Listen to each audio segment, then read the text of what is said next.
Pernahkah kalian bertanya-tanya, siapa sebenarnya sosok penguasa Laut Selatan yang begitu legendaris di Indonesia? Ya, kita akan menyelami lebih dalam kisah Nyi Roro Kidul, sang Ratu Laut Selatan yang pesonanya tak lekang oleh waktu dan masih sangat dihormati hingga hari ini. Bukan sekadar cerita dongeng pengantar tidur, sosok ini adalah bagian penting dari budaya, sejarah, dan spiritualitas masyarakat Jawa. Legenda Nyi Roro Kidul diselimuti misteri, dengan berbagai versi cerita yang berkembang di masyarakat. Salah satu versi yang paling terkenal mengisahkan tentang seorang putri cantik dari kerajaan Pajajaran bernama Putri Kandita.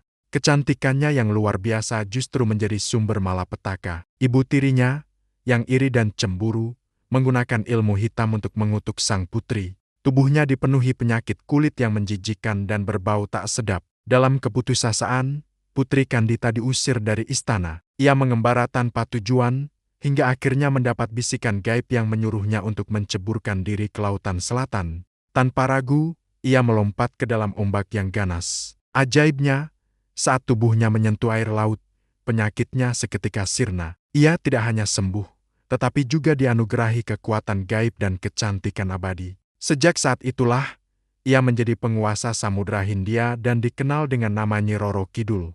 Versi lain menceritakan bahwa Nyi Roro Kidul sebenarnya adalah keturunan dari seorang raja bernama Prabu Siliwangi. Cerita ini lebih menekankan pada aspek spiritual dan kekuatan alam yang dimilikinya sejak lahir, bukan karena kutukan. Ada pula yang mengaitkannya dengan Dewi Nawangwulan, salah satu dari 7 bidadari dalam legenda Jakatarup. Apapun versinya, semua cerita sepakat pada satu hal, Nyi Roro Kidul adalah entitas gaib yang sangat kuat dan memiliki kekuasaan mutlak atas Laut Selatan. Kekuatan Nyi Roro Kidul sering digambarkan sangat dahsyat. Ia diyakini mampu mengendalikan ombak, menciptakan badai, bahkan menenggelamkan kapal bagi siapa saja yang berani menentangnya. Namun, ia juga dikenal sebagai pelindung. Para nelayan dan masyarakat pesisir seringkali memberikan sesaji atau menggelar upacara adat sebagai bentuk penghormatan, memohon keselamatan dan hasil tangkapan yang melimpah. Ini menunjukkan hubungan simbiosis antara manusia dan sang penguasa gaib.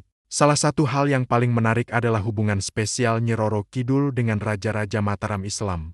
Konon, Panembahan Senopati, pendiri Kesultanan Mataram, pernah bertapa di pantai Parangkusumo untuk memohon kekuatan. Di sanalah ia bertemu dengan Nyi Roro Kidul. Sang ratu setuju untuk membantu Panembahan Senopati dan keturunannya dalam memerintah tanah Jawa, dengan syarat mereka menjadi pasangan spiritualnya. Perjanjian gaib inilah yang dipercaya menjadi fondasi kekuatan dan legitimasi Raja-Raja Mataram selama berabad-abad. Ikatan ini tidak berhenti di situ. Hingga hari ini, Kesultanan Yogyakarta dan Kasunanan Surakarta, sebagai penerus terah Mataram, masih menjaga hubungan ritual dengan Nyi Roro Kidul. Upacara labuhan, yang digelar setiap tahun, adalah bukti nyata. Dalam upacara ini, pihak keraton akan melarung atau menghanyutkan sesaji berupa pakaian dan benda-benda milik Sultan ke laut sebagai persembahan untuk sang ratu. Ini adalah simbolisasi dari perjanjian yang terus dijaga dan dihormati.